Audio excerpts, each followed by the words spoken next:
Ustedes con Toby Pensini, aquí en Globovisión tenemos a un invitado muy especial, y digo muy especial porque era muy amigo de mi padre y lo conozco de toda la vida y le hemos hecho seguimiento de todo lo que ha hecho por la política del país. Es Claudio Fermín, dirigente político, y me va a tumbar el programa porque esa voz de él ya me van a sacar por lo menos de radio aquí de algún lado. ¿Cómo estás, Claudio? Bienvenido al programa, gracias por estar con nosotros, gracias por seguir luchando, y aquí en Venezuela, como mucha gente que cree en el país y trata de cambiarlo.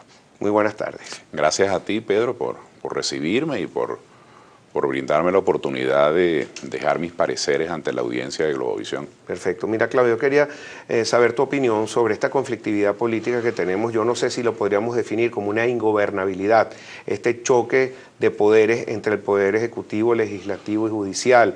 Lo que se legisla, lo trancan, pero ya empiezan los ojos del mundo a ver, ya vamos a entrar en ese tema, pero quería ver primero tu análisis de lo que pasa y si tiene salida o si realmente tenemos una crisis de gobernabilidad.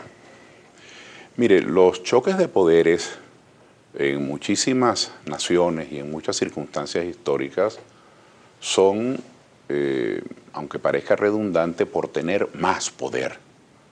Sin embargo, en el caso venezolano es extraño que un referente político que tiene tanto poder, casi todo el poder, 20 gobernaciones, las alcaldías por doquier, el Poder Judicial, que lastimosamente dejó de ser un poder autónomo y podríamos subsumirlo dentro de los poderes del gobierno, la Fiscalía General, que son herramientas administrativas, pero que en Venezuela significa un poder muy severo, los poderes armados, militares, policiales, el Poder Ejecutivo. Entonces, con tanto poder, ¿para qué se quiere aún más poder cuando se ha tenido leyes habilitantes, cuando se tiene un decreto de emergencia? Me llama mucho la atención que en el caso venezolano, más que un conflicto entre poderes, que esa terminología podría dar a entender que son choques de trenes. No, aquí hay la representación del pueblo en la Asamblea, que no es toda, son 112 diputados, 4 que se han desconocido, los diputados de Amazonas, que sigue el Estado Amazonas sin representación. Eso es un verdadero agravio, ¿no?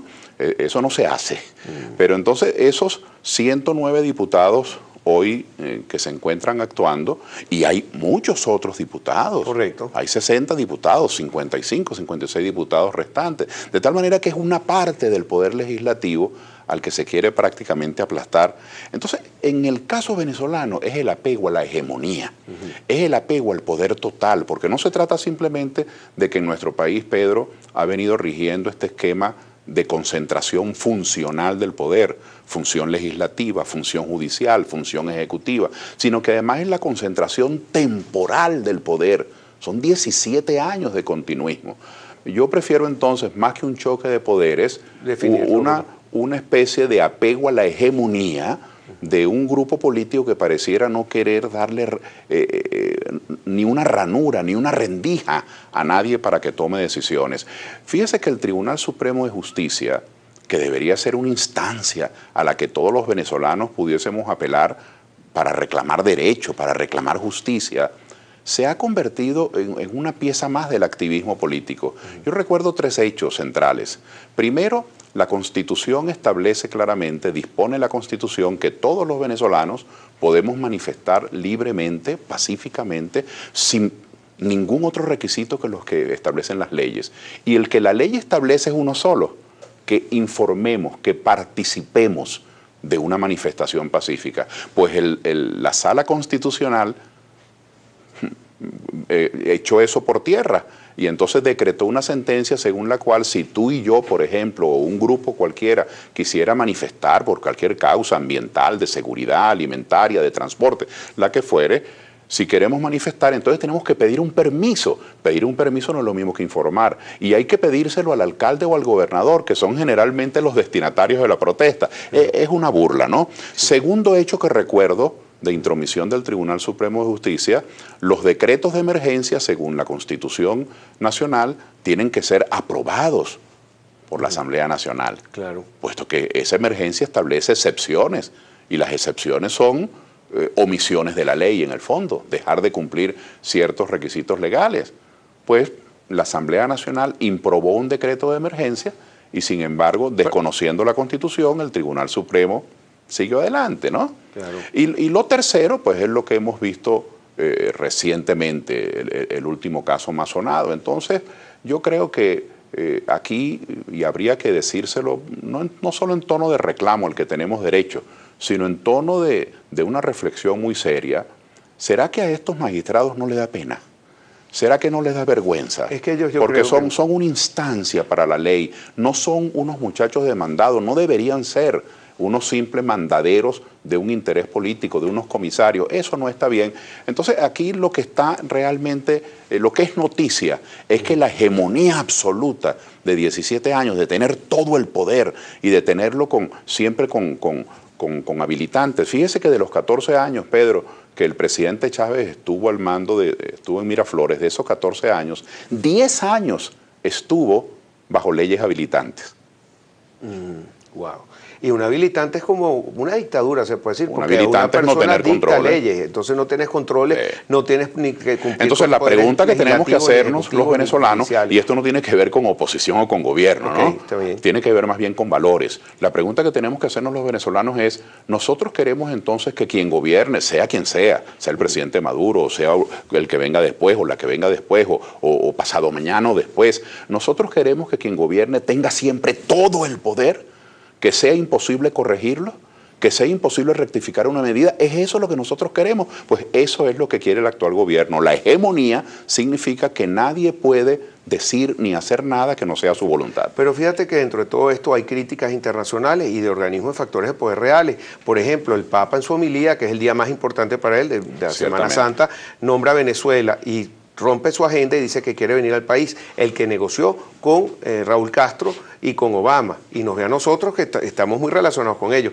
Después, también ayer hubo un artículo que molestó mucho al gobierno de este periódico de Washington Post, donde dice que Venezuela debería ser intervenida con una carta interamericana que el mismo Almagro dice que está esperando que la Asamblea Nacional se las pida.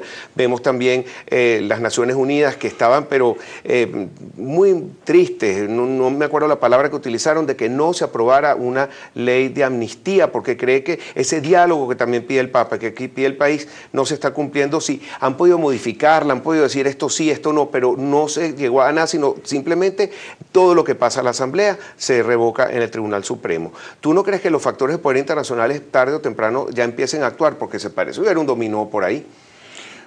Yo pienso que por mucho tiempo, en Europa, en Asia, posiblemente en América del Norte también, la gente fue teniendo la idea según la cual el gobierno de Chávez y particularmente el presidente Chávez era un gran justiciero, un gran reivindicador. Eso me recuerda mucho, Pedro, hace décadas, aquellos escritos de Regis Debray, que vendía a Fidel Castro para Europa, para el mundo no americano, y en Europa quizás yo resumo Euroasia, todo ese mundo más allá del Atlántico, vendía a Fidel Castro como un hombre que venía a hacer justicia. Y después, años después, cuando cayeron en cuenta lo que eran los paredones, los asesinatos, las mafias criminales, la pérdida de la libertad, la tiranía de un pueblo que está completamente sojuzgado, bueno, no es que era tarde, pero comenzó a reaccionar la comunidad internacional. Y hoy es casi que una verdad generalizada. Todo el mundo admite que en Cuba hay una dictadura y que el país ha ido en regresión, que esa es una comunidad que lamentablemente tiene una calidad de vida que no se compadece con la dignidad humana. En Venezuela ha pasado más o menos lo mismo. Al principio la gente pensaba que en Venezuela, antes de llegar a Chávez, Venezuela era lo peor de lo peor.